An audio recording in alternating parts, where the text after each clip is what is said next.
Hi there, Steve Kaufman here. I often get asked to provide subtitles or a transcript for the videos that I do in other languages. I simply don't have time to do this. It's basically all I'm able to do is to do some of these videos every now and again, and I'm just not going to provide transcripts, but people are welcome to do so if they want to do so. What I am going to do though is I'm going to more or less cover the same ground here in English that I covered in my two most recent videos in Chinese and Japanese. So that might help you. With the Japanese one, I mentioned first of all that we are going to have another hangout, and I'm actually planning to have it on Thursday at 4 p.m. Pacific Standard Time, which is midnight Greenwich Mean Time, or coordinated, whatever it's called, UTC or something time. In other words, 1 hour to the east of Europe, I guess. So if you want to join me, and we don't know what language we're going to be speaking, probably English, but if people want to come in Japanese or in other languages, that's fine. That time slot does work for Asia, so hopefully we'll have some participants from Japan or China or Korea. So if you can make it, please come to the link page at Google+, or let me know here at my YouTube channel. So that was the first point I mentioned. And the second point is I wanted to cover this issue of input-based learning. It goes by different names. In Japan it's called tadoku, tacho. In other words, listen a lot, or read a lot, listen a lot. And basically that's what it amounts to. It amounts to spending most of your time listening and reading and working on your vocabulary and becoming familiar with the language, rather than on output activities or grammar-focused activities. That doesn't mean that there is no output or that people don't look at grammar, but it just means that the bulk of the time is spent on listening and reading and building up vocabulary. And why do I think this is a better way to learn languages? I have 5 reasons.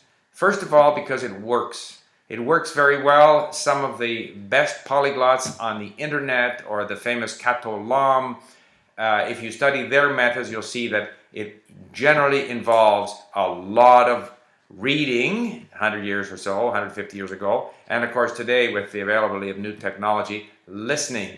So, and in my own case, it's worked for me. In my most recent experience was Czech, where for the first 8 months I only listened and read, and then gradually started speaking and stepped up to speaking just prior to going to Prague. And I arrived in Prague and I could understand everything, and my speaking, which was already at a, call it an intermediate, low intermediate level, I think I stepped up to maybe a middle intermediate level, and of course you have to continue speaking. But I was able to do all of that because I had a sound basis in the language, and that sound basis comes from a lot of listening and reading. So it's effective, number 1.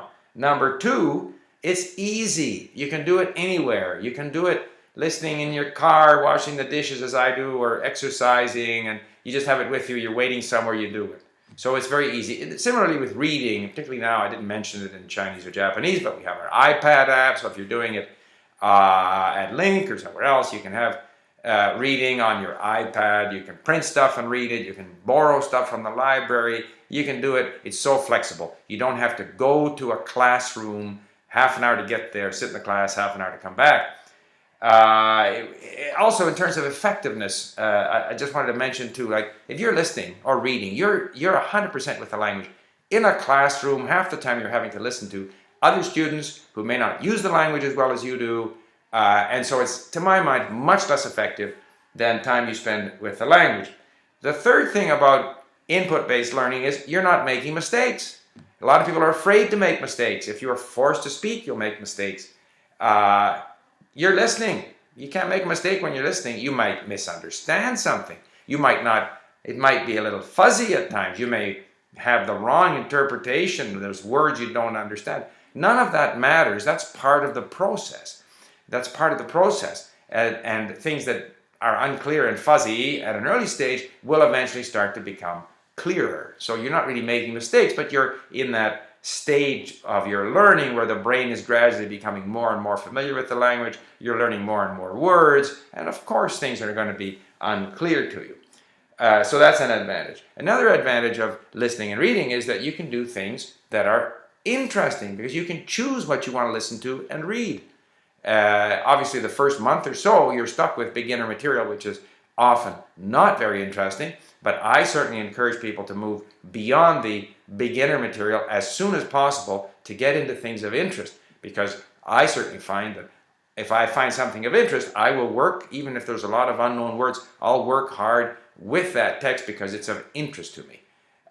So you can be doing stuff that's of interest. And in the case of my Czech learning, my Russian before that, I was able to learn so much about Czech history, the history of Central Europe, political situation in Czech Republic, so that when I get to Prague, I have all this wonderful background. So you're doing stuff that's interesting, you're learning other things besides just the language itself, which is more interesting than sitting in a classroom, again, because there necessarily you're dealing with learner material that's been devised by someone to make sure it includes all of this vocabulary and this grammar structure and stuff, which often makes it very uninteresting. And finally, learning via an input-based approach is cheaper because you don't have to spend anything. You can go to the library, you can find stuff on the internet if you want to. There are services like Link, or you can buy yourself an SC meal, or you can buy yourself a Pimsleur, whatever. But it's still a lot less expensive than going to class. So now it may be that someone else is paying for the class, but that doesn't change the fact that the class is expensive inherently because you have a trained professional there in front of students. Someone's got to pay for him. I'm not saying you shouldn't go to class, but even if you do, the main emphasis, in my opinion, should be on input-based learning.